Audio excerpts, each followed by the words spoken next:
Bienvenidos a esta serie, esta nueva serie que se llama Desenmascarando el mal que hay en mí. Yo quiero animarles para que no se pierda la secuencia de esta serie que inicia hoy y que va a durar 8 domingos, donde vamos a estar aprendiendo cómo identificar los pecados que llamamos aceptables por nosotros los creyentes, aquellas cosas que nosotros pensamos o creemos que no ofenden a Dios, pero que igualmente son pecado. Entonces vamos a aprender en la Escritura, las Sagradas Escrituras, sobre desenmascarando el mal que hay en mí. Vámonos a Romanos capítulo número 7 y vamos a ir desde el versículo número 14 hasta el versículo número 25. Ahí vamos a leer esta mañana como la base bíblica de lo que vamos a estar desarrollando, y vamos a ir aproximadamente a 6 o 7 escrituras durante esta plática, esta plenaria, de manera que podemos nosotros tener mayor entendimiento de lo que la palabra de Dios nos dice al respecto. El contexto de este pasaje comienza desde el capítulo número 6. En el capítulo número 1 de Romanos, el apóstol Pablo habla sobre cómo el ser humano ha rechazado intencional y deliberadamente el mensaje de Dios, o ha decidido ignorar el mensaje de Dios y ha rechazado una relación con Dios por causa del pecado. Luego el apóstol Pablo viene disertando sobre cómo el justo es salvo por la fe. En el capítulo 5 el apóstol Pablo nos habla de que justificados pues por la fe tenemos paz para con Dios. Y ahí el apóstol Pablo nos habla de la fe de Abraham en el capítulo número 4. Y en el capítulo 5 desarrolla este pensamiento de cómo o cuáles son los resultados de la justificación. Llega al capítulo 6 y en el capítulo 6 el apóstol Pablo comienza a disertar un tema que tiene que ver con el pecado. Y aunque algunos de nosotros suponemos que el pecado ya no tiene nada que ver con nosotros, porque pensamos de que, bueno, yo ya soy un cristiano, el Señor me perdonó de mis pecados, entonces yo no tengo ya nada de qué preocuparme del pecado. Pero vamos a aprender durante esta serie que es completamente lo contrario. Tenemos que estar siempre apercibidos, tenemos que estar siempre alerta. Recuerda que Jesús dijo: velad y orad para que no entréis en ¿qué cosa dijo Jesús? En tentación, ¿verdad? Entonces vamos a aprender cómo el apóstol Pablo comienza a hablar sobre el pecado a partir del capítulo número 6.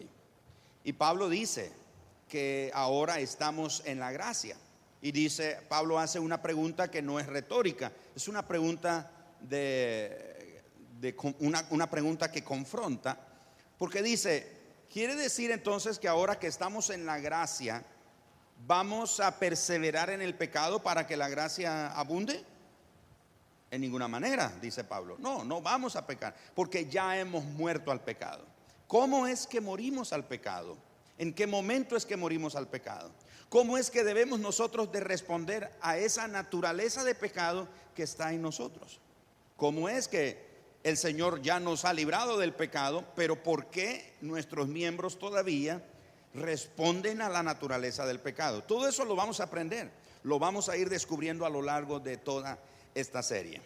Pero Pablo llega entonces, hace una analogía en el capítulo 7 sobre el matrimonio, y llega al versículo número 14 y dice de la siguiente manera. Recuerden que yo estoy usando la Nueva Traducción Viviente, pero ustedes, la mayoría, tienen la versión del 60, y está bien, no hay problema con eso porque es el mismo contenido, solo aquí varían un poco las palabras. Por lo tanto, el problema no es con la ley. ¿Por qué Pablo dice, por lo tanto, el problema no es con la ley? Porque en los versículos anteriores del capítulo 6 ha venido hablando sobre el pecado y la ley. Dice Pablo: yo no descubrí que era pecador sino hasta que conocí la ley. Dice, yo no sabía que codiciar o ambicionar era pecado hasta que la ley me reveló y me dijo que el que codicia es un pecador. Y Pablo dice, entonces quiere decir que la ley de Dios es la culpable. Y por supuesto, él da la respuesta y dice, por supuesto que no. El problema está en nosotros, no está en la ley de Dios. Por eso es que el verso 14 comienza de esa manera. Por lo tanto, el problema no es con la ley, porque la ley es buena y espiritual. El problema está en mí, porque soy demasiado humano, un esclavo del pecado. Verso 15, realmente no me entiendo a mí mismo, porque quiero hacer lo que es correcto, pero no lo hago. En cambio, hago lo que odio. Pero si yo sé que lo que hago está mal, eso demuestra que estoy de acuerdo con que la ley es buena. Verso 17, entonces no soy yo el que hace lo que está mal, sino el pecado que vive en mí. Verso 18, yo sé que en mí, es decir, en mi naturaleza pecaminosa, no existe nada bueno. Quiero hacer lo que es correcto, pero no puedo. Quiero hacer lo que es bueno, pero no lo hago. No quiero hacer lo que está mal, pero igual lo hago. Verso 20, ahora, si hago lo que no quiero hacer, realmente no soy yo el que hace lo que está mal, sino el pecado que vive en mí. He descubierto el siguiente principio de vida, que cuando quiero hacer lo que es correcto, no puedo evitar lo que está mal. Amo la ley de Dios con todo mi corazón, pero hay otro poder dentro de mí que está en guerra con mi mente. Ese poder me esclaviza al pecado que todavía está dentro de mí. Soy un pobre desgraciado. ¿Quién me librará de esta vida dominada por el pecado y la muerte? Pablo da la respuesta. Gracias a Dios, la respuesta está en Jesucristo nuestro Señor. Así que ya ven, en mi mente de verdad quiero obedecer la ley de Dios, pero a causa de mi naturaleza pecaminosa, soy esclavo del pecado. Alguien pudiera malinterpretar las palabras de Pablo y decir, ves, ahí está, con razón, yo peco. Pues sí, Pablo, estoy de acuerdo contigo, que yo quiero hacer lo que es correcto, pero termino haciendo lo que es mal. Entonces, Señor, no hay nada malo en eso. Claro que sí. Vamos a ir paso a paso a través de esta serie y identificando en nuestra vida aquellos pecados. Si yo pido esta mañana que levante la mano, ¿cuántos se consideran pecadores? Puede ser que algunos levanten la mano, otros no, porque pensarían, bueno, yo no soy pecador. Y probablemente nos compararíamos con un vecino o con otro hermano de la iglesia. Y dice, bueno, soy como ese hermano, ni soy como aquella persona, o como mi compañero de trabajo que es así. Yo no soy pecador. Pero vamos a descubrir, como aprendimos el otro día en la serie Cuando Dios es primero, el factor Acán. Descubrimos que no se trata de que el que está a la par de nosotros podría ser un Acán. Lo que descubrimos es que hay algo de Acán en nosotros. Y lo mismo sucede con el pecado. Hay algunas actitudes en su vida y en mi vida, algunos patrones, algunos pensamientos, algunas actitudes, algunos gestos, algunas palabras, algunos conceptos que hay en la vida de cada uno de nosotros que para nosotros son normales, pero nos vamos a dar cuenta de que delante de Dios es pecado. Y vamos durante esta serie a pedirle al Señor que nos llene de un espíritu de santidad y de temor hacia Él. La Biblia dice que el principio de la sabiduría es el temor a Dios. ¿Qué pretendemos con esta serie? ¿Acusar a medio mundo? ¿Señalar a cualquiera de nosotros que es un gran pecador? No. Es que cada uno de los que estemos aquí y seamos confrontados con la palabra de Dios, caigamos de rodillas delante de Dios pidiéndole perdón y pedirle que nos dé un bautismo de santidad y llene nuestro corazón de temor a Él. Muchos creyentes hemos perdido de vista ese principio la santidad. Hoy nos preocupamos más por otras cosas y se nos olvida. Hemos dejado a un lado ese principio tan hermoso como es el de la santidad. El apóstol Pedro lo dijo de esta manera: sed santos porque yo soy santo, dice el Señor. El escritor a los hebreos lo dijo de esta manera: que sin santidad nadie verá al Señor. Pero la santidad la hemos malinterpretado. Hemos pensado que la santidad es un sinnúmero de prácticas externas, como en nuestro vestir, etcétera. Lo hemos llevado hasta al punto únicamente de las cosas externas. Pero muy adentro de nuestro corazón hemos hecho a un lado la santidad y el temor a Dios. Entonces, entremos en materia y teniendo como base este pasaje. En el año 1973 se escribió un libro que se tituló ¿Qué sucedió con el pecado? Y hoy nuestra primera parte se llama La generación en la que se perdió el pecado. ¿Puedes poner la lámina anterior, por favor? Regrese a la lámina anterior. ¿No tenemos la primera parte? No, perdón, gracias. La parte de hoy se llama La generación en la que el pecado desapareció. Al terminar esta plática nos vamos a dar cuenta por qué decimos que la presente es una generación en la que el pecado desapareció. Fíjense ustedes que el otro día estaba escribiendo un texto. Hay gente que me escribe a mi teléfono, a mi muro en Facebook, me manda mensajes, algunos pidiendo consejería, otros pidiendo una oración, una recomendación, etcétera. Y el otro día alguien me escribió, y lo que yo estaba respondiendo, comencé a escribir la palabra pecado en este equipo, en este teléfono. Y no sé en otros equipos, pero en la palabra pecado no está en el diccionario. Vieron que estos teléfonos inteligentes tienen un diccionario que, si usted lo activa, le sugiere palabras para ahorrarle tiempo a la hora de escribir. Por cierto, tenga cuidado. El otro día le mandé a decir a un hermano, por poner hermano, le mandé a decir hermosa o hermoso. Entonces tenga cuidado, ¿verdad? Pero bien, yo estaba respondiendo a ese hermano por medio del teléfono y puse la palabra pecado y no sugería la palabra pecado. Luego en mi conversación usé la palabra Jesucristo y tampoco aparece la palabra Jesucristo en este diccionario. Y me llamó la atención ese dato. Pero lo que sucede es que esta es una generación en la que el pecado ha desaparecido. Les estaba diciendo que en 1973 se escribió un libro que se tituló con esta interrogante: ¿qué sucedió con el pecado? En este libro el autor escribió la siguiente idea: la palabra pecado, que parece haber desaparecido de nuestro vocabulario, fue un término orgulloso, muy fuerte, muy siniestro y grave. Pero la palabra se ha ido. Esa palabra pecado se ha ido de nuestra generación.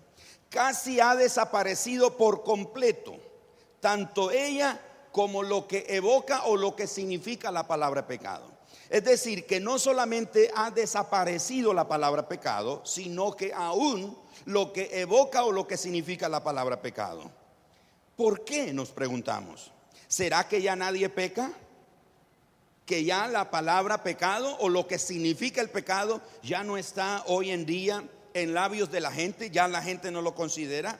¿O será que ya nadie cree en el pecado? ¿Será eso? ¿Que ya nadie peca o que ya nadie cree en el pecado? C.S. Lewis escribió lo siguiente en uno de sus libros: el obstáculo que más encuentro es el total desconocimiento que tienen acerca del pecado quienes me escuchan. Este predicador dice que él ha descubierto que el obstáculo más grande que la gente que lo escucha, que tiene en su vida, es en cuanto al desconocimiento que tienen en relación al pecado, y no tienen la más mínima noción de lo que éste significa. Es decir, mucha gente desconoce lo que significa la palabra pecado. Tiene algunas ideas, algunos conceptos, y por eso algunas veces algunas personas se sienten ofendidas. Algunos de ustedes posiblemente en el transcurso de esta serie quizás van a optar por regresar hasta que acabe la serie, porque se van a sentir confrontados, se van a sentir desenmascarados, no por mí, pero por la palabra de Dios, porque hay cosas en su vida y en mi vida que no están honrando a Dios y que están deteniendo que las bendiciones de Dios se manifiesten sobre nuestra vida. Así que eso ocurre, dice C.S. Lewis. Otro escritor llamado D.A. Carson dice que el aspecto más frecuente de evangelizar dentro de las universidades es que los alumnos no tienen idea de lo que es el pecado. Este hombre con un ministerio en las universidades habla a los jóvenes sobre el pecado y los muchachos se quedan, ¿qué? ¿De qué me está hablando? ¿De qué se trata? ¿Qué me quiere decir con pecado? ¿Qué palabra deshonesta o grosera es la que está usando usted? Bueno, ocurre que muchos en las universidades saben muy bien cómo cometer el pecado, pero no entienden lo que significan. Saben perfectamente cómo cometer el pecado, pero no saben cómo cometerlo o lo que significa. El pecado y todo lo que representa, fíjese bien, literalmente ha desaparecido de nuestra cultura, hermanos. Lo que es el pecado y lo que realmente significa ha desaparecido de nuestra cultura. Y lamentablemente la idea del pecado también ha desaparecido de muchas iglesias. En su libro Todo ha sido perdonado, la autora Marsha Whedon escribió lo siguiente: al escuchar, escuche esto, al escuchar 47 sermones de diferentes ministros acerca del pasaje del hijo pródigo, dice esta escritora, descubrí que denunciar el pecado representa un gran problema para los pastores. En otras palabras, ella escuchó 47 predicadores predicando todos el sermón o el pasaje sobre el hijo pródigo. Y ella descubrió que en estos 47 predicadores o pastores a que ella escuchó predicar en diferentes ocasiones el mensaje del hijo pródigo, descubrió que para muchos de ellos el pecado representa un problema, porque no quieren confrontar a la gente con el pecado. El minucioso examen que esta mujer hizo de las predicaciones demuestra que en muchas formas que el concepto del pecado se ha acomodado para satisfacer la sensibilidad secular actual. En otras palabras, no queremos ofender a la gente. Mire, yo he estado en congregaciones en otros países donde el pastor en su oficina o antes de comenzar la reunión me ha dicho, por favor, no agreda a mi congregación, no le hable, y me lo han dicho, no use la palabra pecado, no use la palabra mundano, no use esta, y por favor, denles buenas noticias. Porque ellos vienen cansados del mundo, están cansados de oír lo que está pasando en el mundo y no queremos maltratarlos. A mí me lo han dicho cuando me han invitado en otros lugares a predicar, aún fuera del país. Y entonces sucede que estamos tratando de acomodar o de satisfacer la sensibilidad secular actual. Ciertamente, algunas ideas tradicionales del pecado se dan a entender en los discursos, decimos una que otra cosa, pero con frecuencia el lenguaje que se utiliza para comunicar el pecado y lo que significa el pecado amortigua el impacto sobre los oyentes. Lo decimos de una manera maquillada, de una manera que no ofende, de una manera que no hace sentir incómoda a la gente. Pues muchas veces se echa mano de una gran variedad de recursos de retórica para poder usar un lenguaje más suave. Así que el concepto del pecado prácticamente ha desaparecido de la cultura de nuestros tiempos. Se ha suavizado inclusive dentro de muchas iglesias para complacer, decimos, la sensibilidad moderna. Hemos dejado de usar las palabras bíblicas fuertes acerca del pecado. Por ejemplo, la gente ya no comete adulterio, ahora tienen una aventura. Ya no decimos adulterio, es que tuvo una aventura. O los ejecutivos de las compañías ahora ya no roban, solo cometen fraudes. Pero ¿qué sucede en nuestras iglesias? ¿Será que también ha desaparecido por completo la idea del pecado en ellas? La respuesta es no, pero en muchos casos se aplica, escuchen esto, muchas veces se aplica solo a aquellos que se encuentran fuera de nuestro círculo y que cometen pecados tan flagrantes como el aborto, la homosexualidad, el homicidio o crímenes escandalosos. En otras palabras, la idea del pecado no ha desaparecido en nuestras congregaciones, pero lo vemos desde este punto de vista, que los que pecan son la gente que está afuera, no los que son parte de la iglesia. Y que los que pecan son los que cometen esos pecados tan escandalosos como homicidio, como drogadicción o tráfico de droga, o prostitución, homosexualismo, lesbianismo, brujerías, borracheras, pleitos, rencillas, etc. Hemos trasladado el concepto del pecado a la gente que está afuera, que no es parte de nuestro círculo dentro de las iglesias cristianas. Es muy fácil condenar a quienes cometen esos pecados que son tan obvios y a la vez ignorar nuestros propios pecados de chisme, orgullo, envidia, amargura, lujuria, incluso nuestra falta de poner en práctica el fruto del Espíritu Santo. ¿Me estoy explicando? Si los cristianos, ¿qué piensa usted del pecado? Sí, hermano, la gente comete pecado. Mire, yo le puedo contar de gente que conozco, cómo son. Pero la idea del pecado como que ha desaparecido de dentro de los creyentes, dentro de nuestras iglesias. Y señalamos únicamente el pecado que comete la gente. Llamémoslo de esta manera, y voy a usar a lo largo de esta serie la palabra pecados escandalosos. Entiéndanse pecados escandalosos como lo que acabo de describir. Pero vamos a referirnos a pecados aceptables. ¿Cuáles son los pecados aceptables? Como la murmuración, el chisme, el orgullo, la envidia, la amargura, la lujuria y aún el hecho de darle lugar a la carne en nuestra vida. Gálatas capítulo 5, verso 22 y versículo número 23.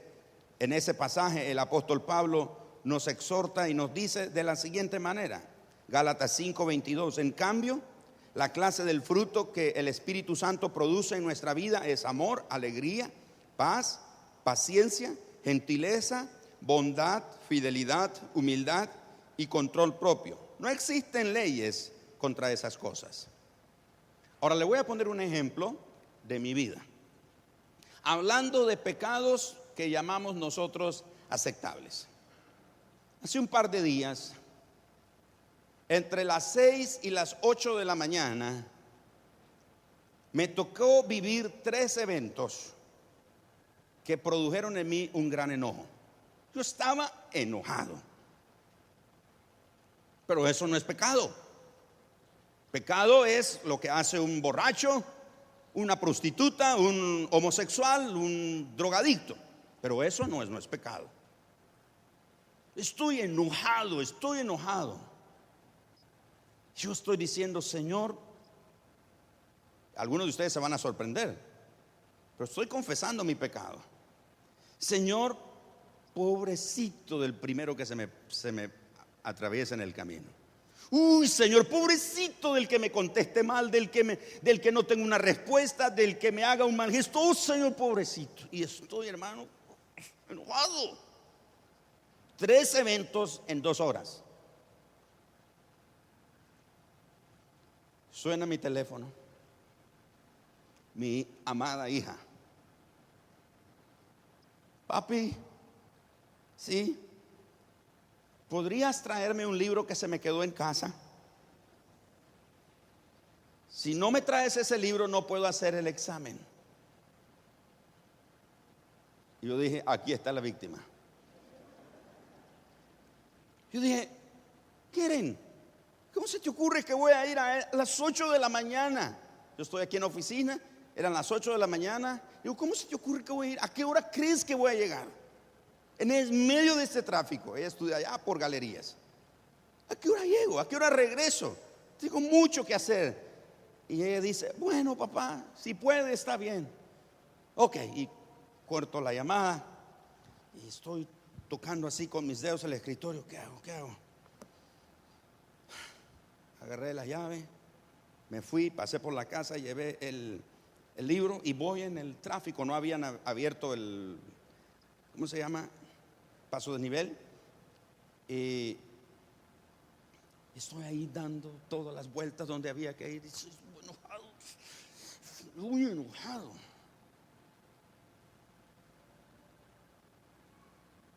Llego, le doy el libro a mi hija. Qué barbaridad, hija. ¿Cómo se te ocurre? Sí, papi, aquí. Bueno, lo que hace uno por los hijos, ¿no? Entonces le dejé el libro y me vine. Pero vengo enojado. Y en un momento yo pude sentir, me pude dar cuenta, pude discernir. En el asiento del pasajero vi al Señor en esta forma, así, con sus brazos cruzados, viéndome. Y me hace esta pregunta: ¿cuál es tu mala crianza? Señor, estoy enojado. ¿No viste a esta persona, Señor? Y mira esto, y comienzo. Y me dice: Señor Gerardo, te voy a hacer una pregunta. ¿Qué es lo opuesto del enojo? Lo opuesto del enojo, bueno, y lo primero que se me viene a la mente es amor.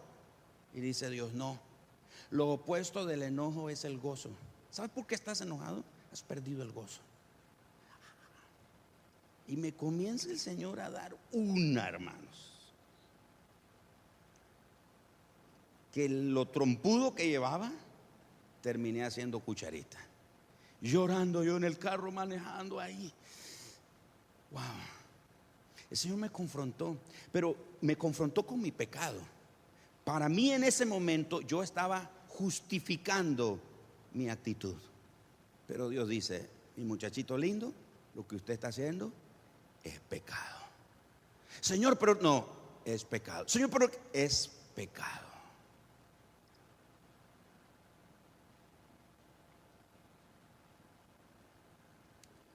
¿Me estoy explicando, hermano? A lo que hablamos de pecados, que lo hemos sacado de la iglesia y pensamos. Algunos de ustedes se enojan de una manera y creen que Dios en el cielo: sí, sí, hijo, tienes razón. Olvídese. Dios está haciendo así. Estás pecando. Estás dando lugar al enojo, a la ira, y estás pecando.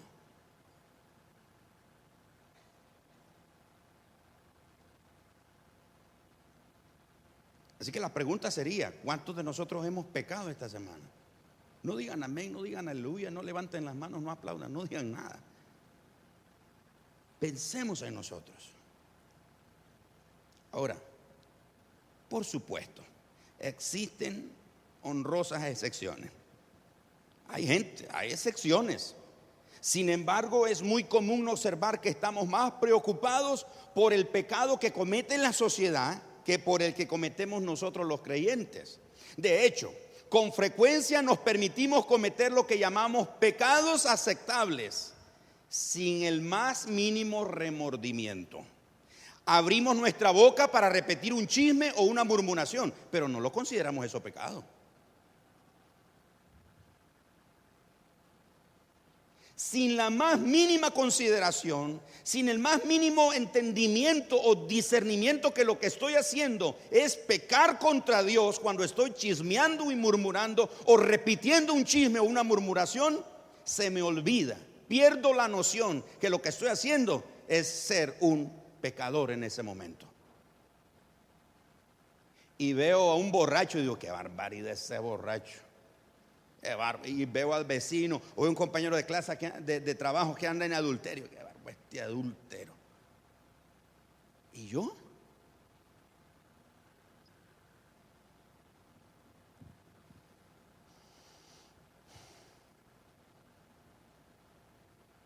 Abrimos nuestra boca para repetir un chisme, una murmuración o decir palabras hirientes acerca de un hermano o una hermana en Cristo con mucha facilidad, sin la menor idea de que estamos haciendo mal.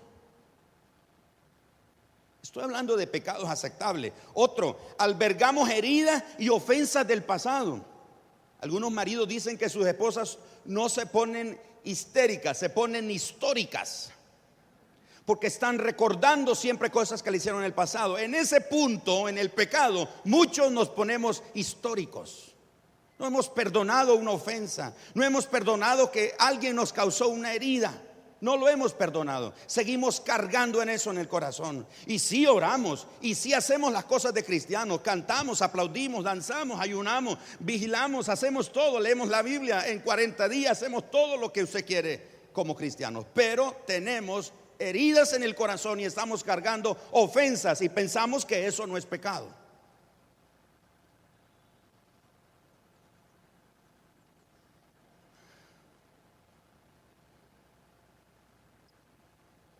Estamos llevando ofensas del pasado sin hacer el esfuerzo de perdonar como Dios nos perdonó. ¿Cómo debemos de perdonar nosotros, hermanos? Como Dios nos perdonó. No como la viejita que se está muriendo. Manden a llamar a la fulanita que me estoy muriendo.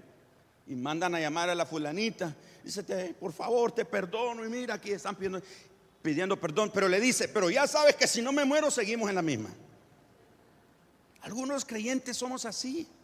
Del diente al labio dijimos, sí te perdono, pero seguimos heridos, seguimos cargando la ofensa. Y nos acercamos delante de Dios y contaminamos la adoración del resto de los hermanos porque estamos llenos de amargura, de enojo, de resentimientos en nuestro corazón. Hemos chismeado, hemos murmurado, hemos dicho tal, hemos repetido. Ni nos consta, pero lo hemos dicho.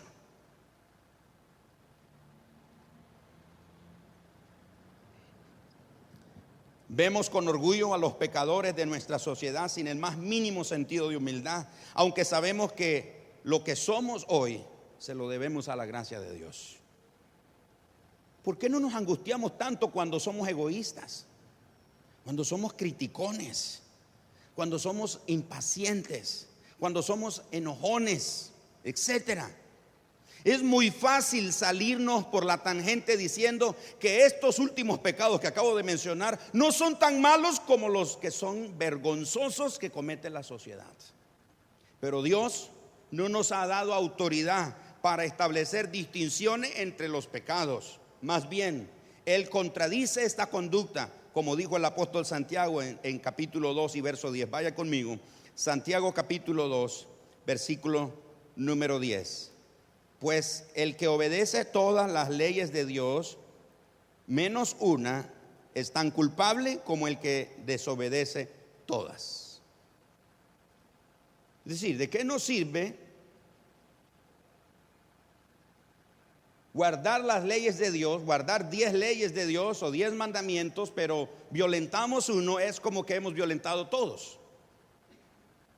Pero ¿qué sucede? La actitud nuestra de los cristianos muchas veces es de, con orgullo, considerar que lo que la gente de afuera que no tiene una relación con Dios hace, eso sí es pecado, pero lo que nosotros cometemos, no.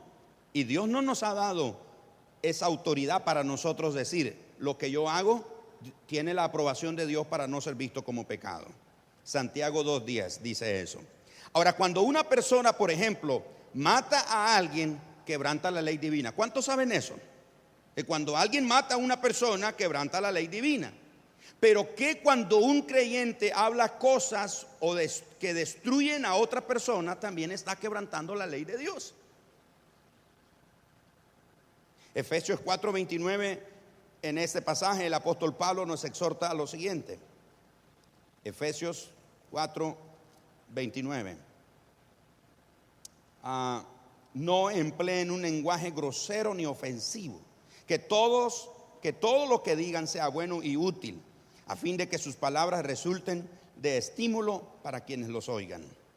Es decir, según nosotros, escuche esto, según nosotros es preferible que nos culpen de haber mirado a una mujer con lujuria a que nos acusen de adulterio. ¿Me escucharon lo que acabo de decir? O sea, según nosotros los cristianos, esta filosofía que ha entrado a la iglesia, de que lo que cometemos nosotros los cristianos no son pecados. Pecados son esos escándalos que la sociedad de hoy en día comete. Pero nosotros los cristianos no cometemos pecado. Como en mi caso, yo pensaba que el enojo que tenía era santo, era correcto, y que Dios me decía, sí, hijo, tenés toda la razón. No, Dios me dijo, me confrontó, sos pecador, y la razón de tu pecado y de tu enojo es que has perdido el gozo. Y trajo a memoria un himno que yo cantaba hacía muchos años, hablando del gozo. A ver, ¿cómo me recuerdo del himno?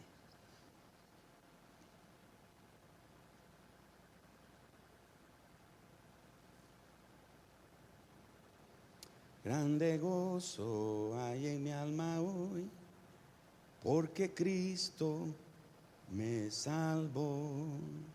Las cadenas rotas ya están, Jesús me libertó. Grande gozo, cuán hermoso. Porque veo de Cristo la sonriente faz, grande gozo siento en mí. Dijo Dios, ¿sabes que tu pecado, Gerardo? Has perdido el gozo. El gozo no es por lo que tenemos, no es por lo que nos hace falta. El gozo es porque Cristo nos perdonó de nuestros pecados. Esa es la razón principal del gozo en el creyente. No ni que va al cielo, no ni que es bendecido, prosperado y en victoria. No, la razón del gozo de un creyente es que Jesús ha perdonado sus pecados. Creemos que es preferible enojarnos con alguien que matarlo. Hay creyentes, hermanos. Aquí gente sentada esta mañana está enojada con otros hermanos. Cuidado, hasta conmigo alguno de ustedes. Es como que si me hubieran matado. No, yo no, uy, líbreme el Señor de matar a alguien. Sí, pero cargas un enojo contra alguien. Eres tan pecador como el que mató.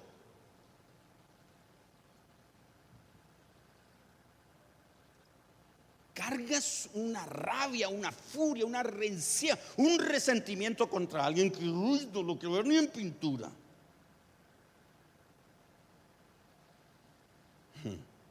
Mateo 5, 21 y 22, dijo Jesús las siguientes palabras. Miren qué tremendo esto.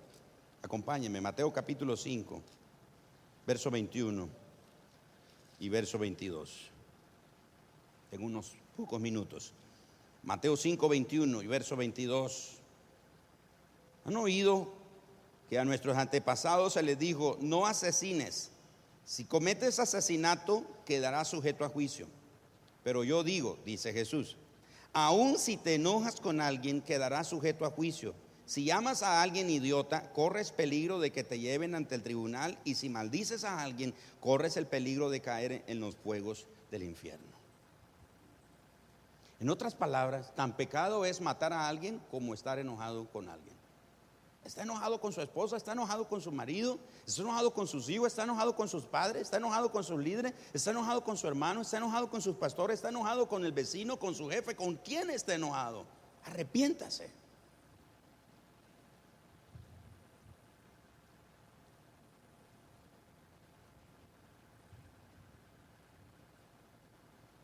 Dijo Jesús, si vienes al altar y ahí te acuerdas que tienes algo contra alguien, deja tu ofrenda en el altar y ve y ponte a cuenta con esa persona. Ay, Señor, esa persona, no, solo la odio, pues, Señor, pero no, matarla no, Señor. Pero es tan pecado como eso. La verdad es que todo pecado es grave porque viola la ley de Dios. Todo pecado, aunque nos parezca insignificante, es infracción de la ley de Dios. No se trata tan solo de quebrantar un mandato, sino de haber desechado por completo la ley de Dios, que es un rechazo deliberado de su voluntad moral para satisfacer nuestros propios deseos. Primera de Juan 3:14, el apóstol Juan nos da luz al respecto. Primera de Juan capítulo 3 y el verso 14. Si amamos a nuestros hermanos creyentes, eso demuestra que hemos pasado de muerte a vida, pero el que no tiene amor sigue muerto. En la cultura griega, la palabra pecado significaba originalmente errar al blanco, es decir, no atinarle al centro del blanco.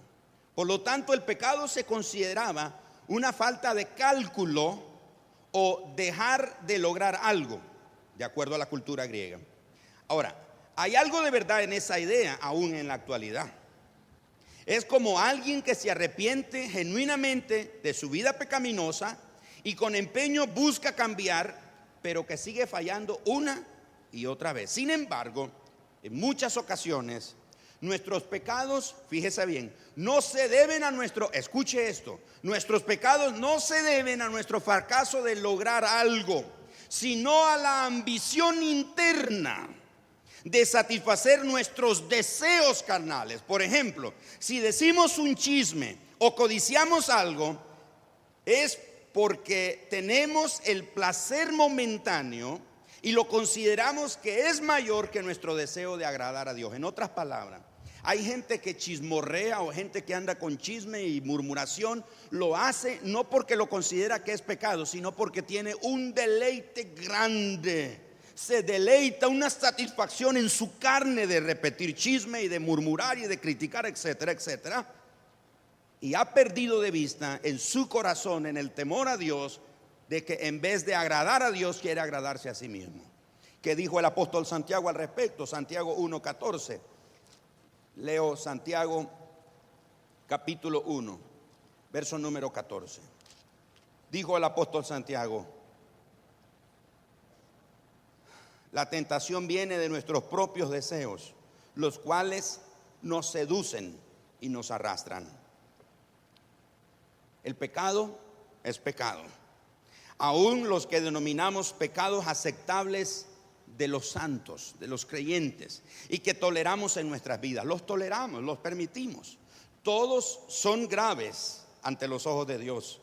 Nuestro orgullo religioso, la crítica, el vocabulario agresivo contra los demás, la impaciencia, el enojo, aún nuestra ansiedad. ¿Cuántos de nosotros estamos ansiosos? La ansiedad es un pecado. Estamos desayunando y estamos pensando: ¿y qué vamos a cenar?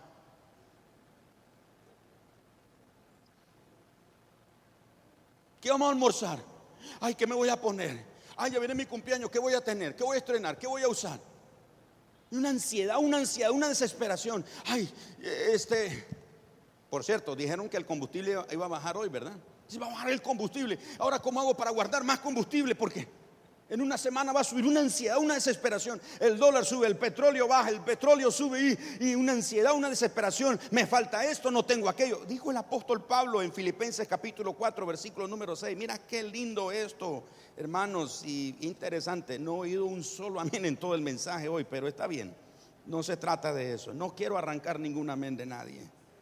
El apóstol Pablo dijo en Filipenses 4, 6: no se preocupen por nada. No se preocupen por nada. En cambio, oren por todo. Díganle a Dios lo que necesitan y denle en gracia por todo lo que Él ha hecho. Wow.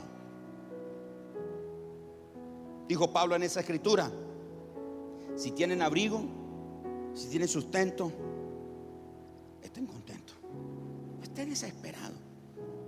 Algunos de ustedes se han vuelto tan ansiosos. Se les está cayendo el cabello, se les está poniendo blanco el cabello. Todos los días se tienen que pintar porque ya están ansiosos, desesperados. Se comen las uñas, no duermen en la noche, han perdido el sueño, les da insomnio, están temblando, tienen que tomar pastillas todas las noches para poder estar tranquilos y calmados. Pero el que confía en Dios, el que descansa en Dios y sabe que Dios es fiel y proveedor y que conoce las necesidades de los suyos, va a ir tranquilo. Dice la Biblia que a su amado Dios le dará el descanso. En paz me acostaré y asimismo dormiré, porque solo el Señor me hace vivir confiado. Me acosté, dormí y me desperté porque el Señor me guardó en la noche. Pero hay muchos creyentes que viven ansiosos y eso es pecado también delante del Señor. Si no te emborrachas, es cierto, no te prostituyes, es cierto que no andas en drogas, pero vives ansioso, vives enojado, vives chismeando, vives chismorreando, vives con orgullo, vives con ira, vives con enojo, vives con amargura, con resentimientos. Eso es pecado también delante de Dios.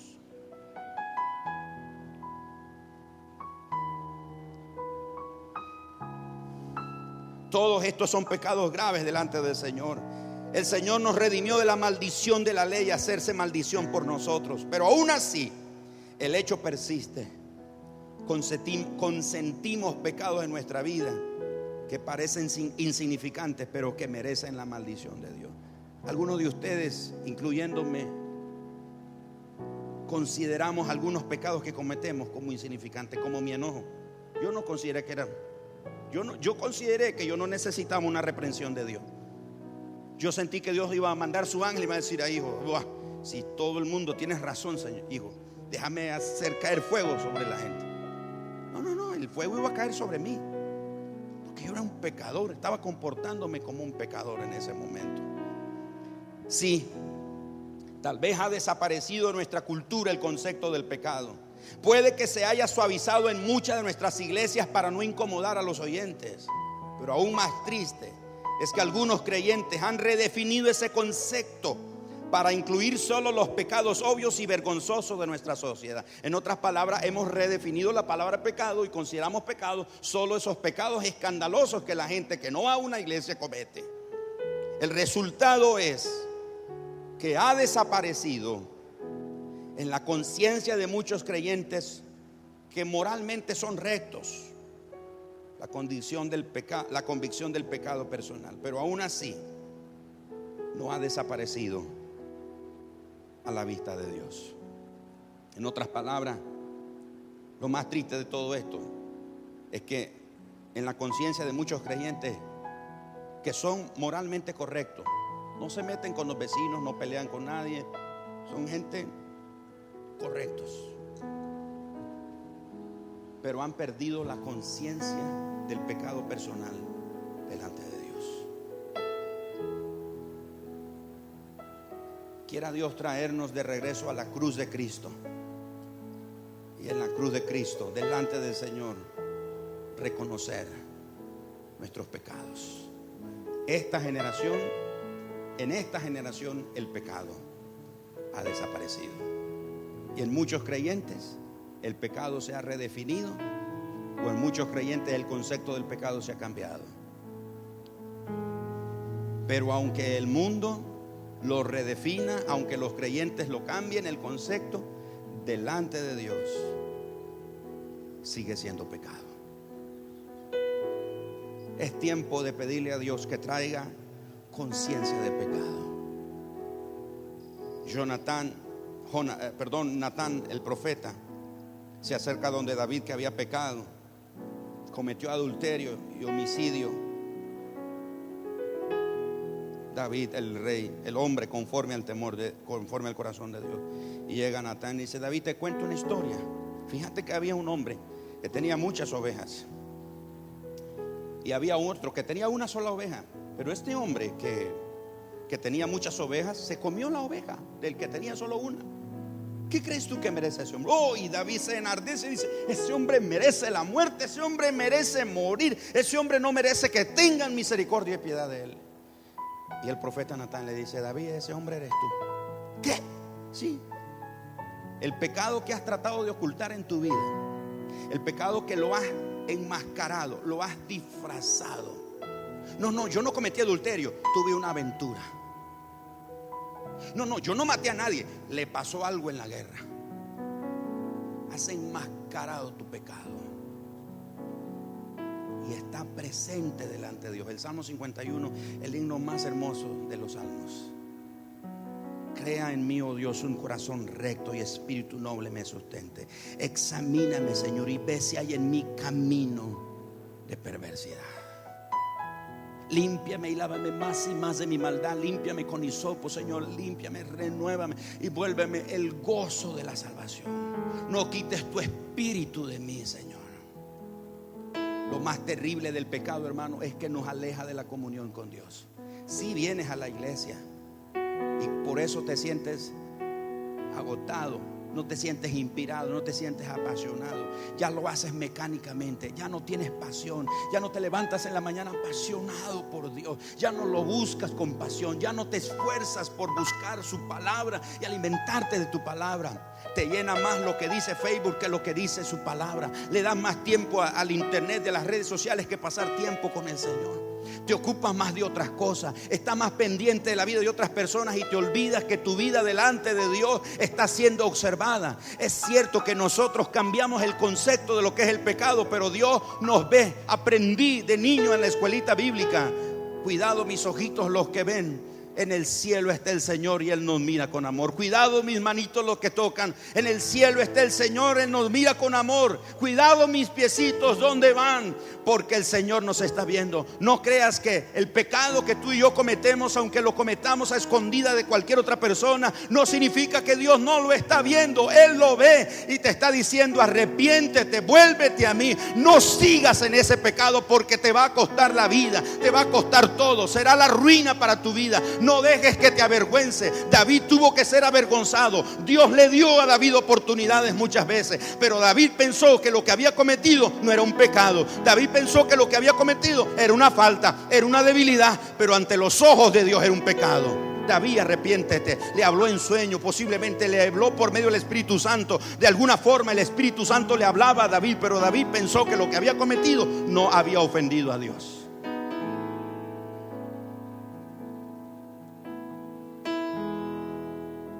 Dios nos está viendo en todo momento. El próximo domingo vamos a hablar un poquito sobre el pecado de la impiedad. La razón principal del pecado en el ser humano no es el orgullo, es la impiedad.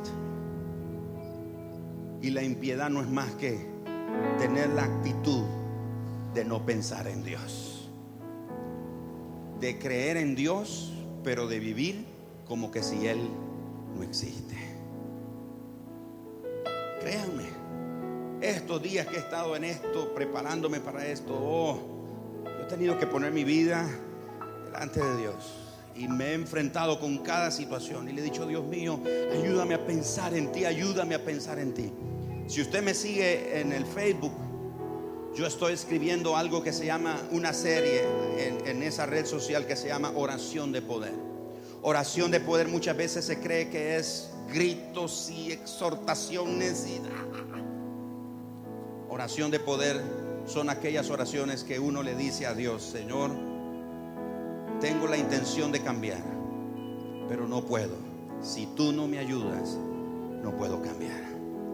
Es tiempo de cambiar, es tiempo de volverse a Dios, es tiempo de arrepentirse y es tiempo de entregar de nuevo nuestras vidas al Señor.